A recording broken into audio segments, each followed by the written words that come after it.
Pokket for MMORPG, and I'm here with Todd at the SMITE booth. So what do you do here at SMITE? Well, I'm one of the co-founders of the studio, so we're excited to show off SMITE here at PAX. Now, can you explain SMITE to our viewers? Yeah, so SMITE is a battleground of the gods, so right there. So basically you get to pick a mythological god or goddess from a bunch of different pantheons and duke it out. For anyone that's used to a MOBA game like League of Legends or Han or Dota, it's like a MOBA game but with a little more kick because instead of maneuvering like a real-time strategy game, you use WASD and a mouse. So the combat plays out more like PvP MMO. Now, what's your favorite aspect of this game? I mean, I think it's the combination of the elements. I mean, I enjoy PvP MMOs, but I'm married and I have kids, so I've got only a little bit of time to play. So the fact that I can get that whole feeling in basically a half an hour is really fun. You know, I level up from 1 to 20. I can work on an item build. I can, figure out what kind of character I want to play and work co-op with you. Just that whole MMO PvP experience, but all distilled down into a half hour. Now, what challenges did this game present whenever you were making it in regards to putting the whole, third-person MMO feel with an RTS game, MOBA feel?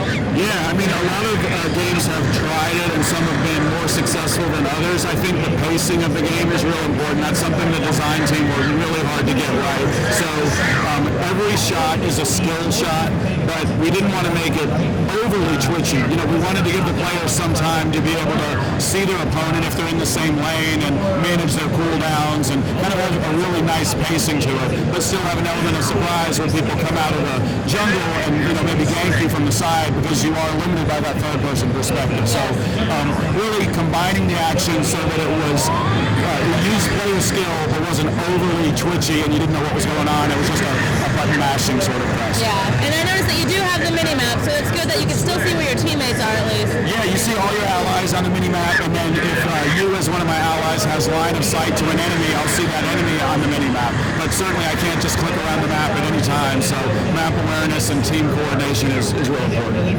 Now, I know you mentioned it was like League of Legends and Dota and all those MOBAs, so with your map, what are the differences and the similarities between the other MOBAs? Yeah, it's not an exact copy of that map, certainly, but it is very familiar. So there's enough new things in the game with the combat mechanics that we wanted it to be familiar. So there are towers. Some differences are the final objective, basically in SMITE, is a minotaur that comes alive and it turns into a boss fight at the end. The final towers before the minotaur are actually flaming phoenixes. The whole map is actually fire themed. So as far as the camps in the jungle, there's a fire giant in there that gives you a big team buff. So we tried to preserve all the basic ideas of 3 lanes, towers, and also jungle camps, so there could be a jungling role in the game. That's good. So you will have jungling and you'll have your laning, of course, and that's always good. Now, you have different types of champions, or not champions, whatever. What do you call them? Yeah, gods, basically. Gods, okay. Yeah. Different types of gods, your magic, I'm sure, your melee. Yeah, they're familiar archetype, that's right. So we've got, let's see, right on the big screen, I guess we're seeing actually Zeus. This is an example of a mage, so distance and magic. We have Sun Wukong, it's more of a physical character.